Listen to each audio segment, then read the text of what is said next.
ลูกเห็ดยังไงครับจำได้เลยลูก แม่นอยู่เท่านั้นน่ะอยู่บ้านเฮานี่มีจักหลังก็เป็นได้2-3หลังกับผู้หญิงทั้งนั้น มีผู้หญิงมาทำ ลูกเรา3 คนหรือ4 คน ที่ว่าเพื่อนติดทางน่ะบ่โดกลัวเราปะ กระตัก ตับแต่ลูกน้อยทั้งลูกน้อยนะ ยังลำบากสำเนาะแบบ โดกันนั้นนะกับเพื่อน เพื่อนอายอันนี้เพื่อนอายยังอายย่ำบ่ ย่ สิย่ำนะไปบ่เห็นเพิ่นนั่น ำโอ้เพิ่นบ่ได้อยู่ดอกเพิ่นพาขุดกิโลลูก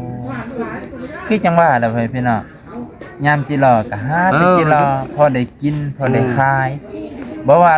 บ่แม่นว่าสิไปหาจนร่ำรวยมันเฮ็ดบ่ได้ บ่พอได้ลูกเช้า30 เดือนละมื้อมันบ่ได้พอจุนเจือในครอบครัวเนาะ พอได้ซื้อมาผิดคือนัว พอได้ซื้อมาผิดเป็นกันสิว่าไปทำงานกับป้าบ้านเฮาก็เป็นไปยากคันบ่มีลูกมีหลานใครแน่เนาะมีลูกมีหลานมีลูกมีไปเฮานี่มันบ่มี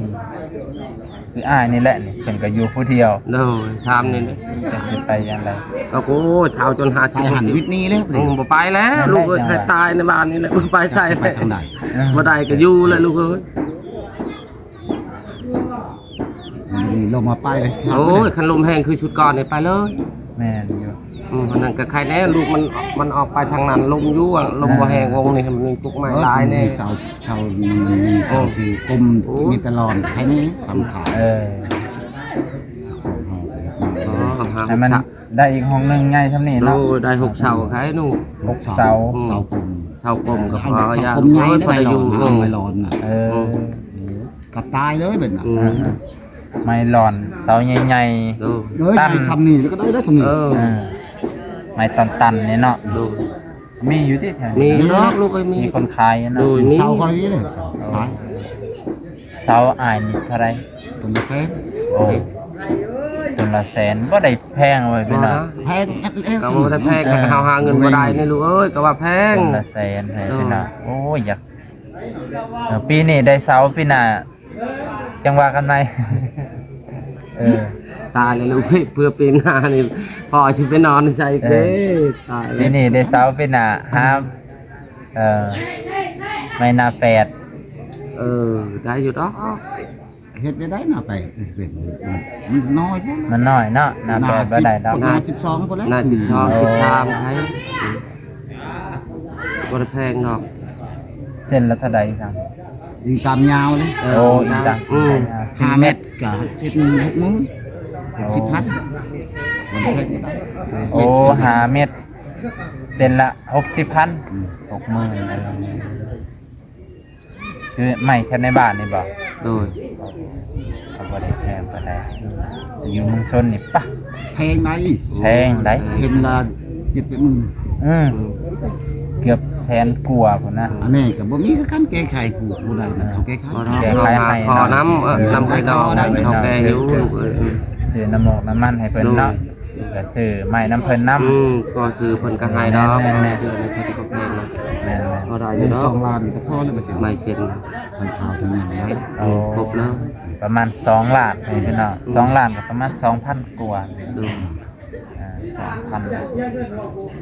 ไม่เซ็นไม่เฉพาะไม่เซ็นเฉพาะไม่เซ็นเซานี่ขอกันนั่นแหละอยู่ไหนขอกันไว้ซั่นเด้อเฮาขอดอกญาติพี่น้องเพิ่นก็แก้ให้อยู่ดอกถือว่านะอาจ้วยจังได๋เมาแล้วครับยังถึงทางอยู่บ่อาจ้วยบ้าช่างมันกำลังให้กูบ่ได้กำลังได้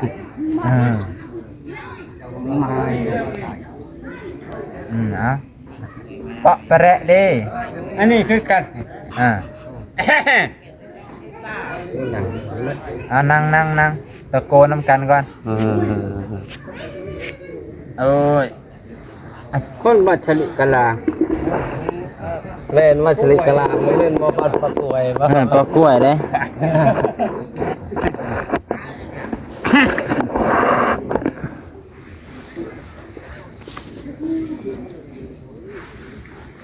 โอ้ยผู้เสียก็เสียเนาะเพิ่นเป็นหยังเพิ่นเฒ่าบ่ มันเป็นทางเขา อายุเป็นหัว เป็นผู้ว่าไปประกวดหมอกัน อ๋อเป็นไข้เลือดออกมาจาก เป็นแหงลูก มันหนัก ปึ๊บปึ๊บปึ๊บปึ๊บ เล เลย ย เป็นหัวเป็นนก มันก็โอ้ไปเลย โอ้เขาว่าบ้านกำลังใหญ่กับไข้เลือดออกหลายอืม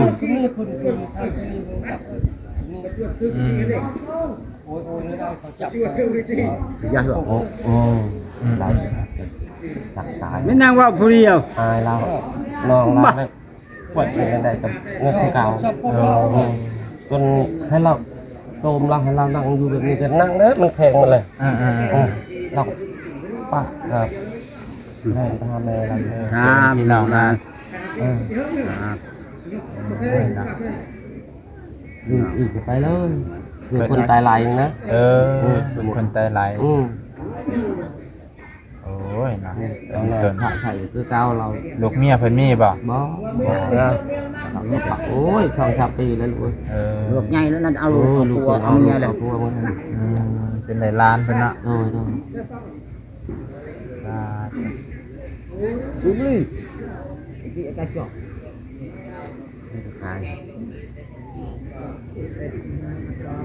ที่นี่เลยนี่ก็หาจับอยู่ เมาบ่เจ้ย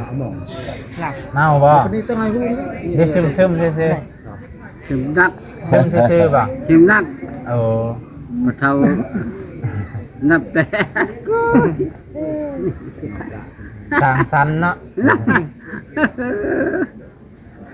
เดิน ลูกหลานทั้งหมด โอ้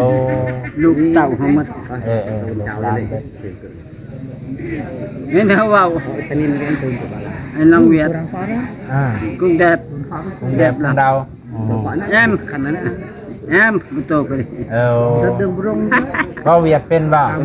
บ่ได้เป็นทั้งแอม ตอนเดิมมาก็แต่ไม่หนีพี่ใหญ่ เมียกับแอม อาจารย์เดิมเลยจุ ลูกกับแอม โอ้สิบปลายสิ เมียแกมลูกแกม ตัวนี้ยังไม่ได้เดิมจุกูต้องเอาหนึ่งเดิม เดี๋ยวนะ ว่า ผมพูดไปเลยฮะไป ไปดิ มีแต่ลานเลย โอ้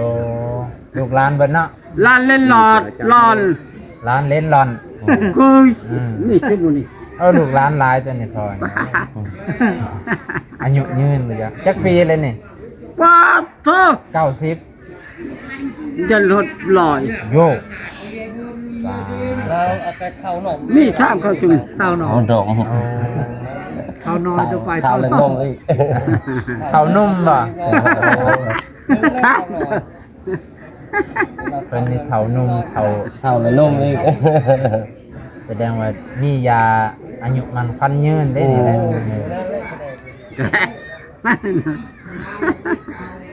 หอดลอยแล้วอายุยืนนี่ดี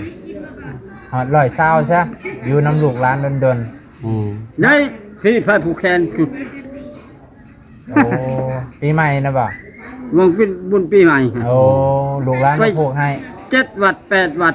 ปาตุ่ม นี่เขาว่าอยาก อะไรย้อน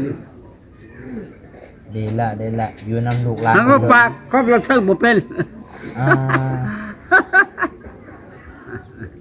พระเจ้าโอยความช่างกะ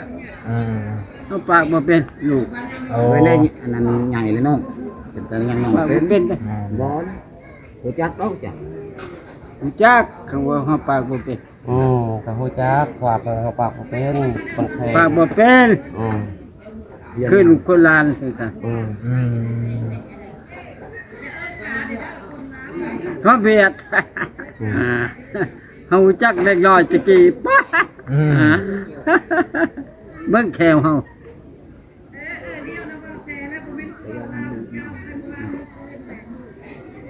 นั่งอันนี้เอานี่เว้ย นี่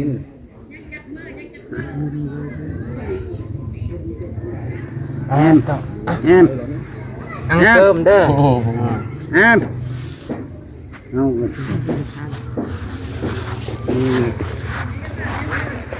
เอา พ่อแม่พี่น้องอันนี้ก็นั่งโอลมน้ำผู้รักผู้ใหญ่บ้านเพิ่นเนาะ เพิ่นมีเฮือนดีแน่เพิ่นก็เลยมาเต่าโฮมให้ความอบอุ่นผู้ที่สูญเสียไปนั่นแหละเพิ่นก็เลยมานั่งเล่นน้ำเพิ่นพี่น้องให้ความอบอุ่น มาหัวน้ำเบาน้ำ มาหัวน้ำเบาน้ำเพิ่นพี่น้องคือตามภาษาบ้านเฮาแหละงาม เว้าม่วนเว้าหัว ที่เบิ่ง น้ำไอ้น้องเอ้าจบเพียงเท่านี้ไปนะขอมกขอบใจ ที่เฮา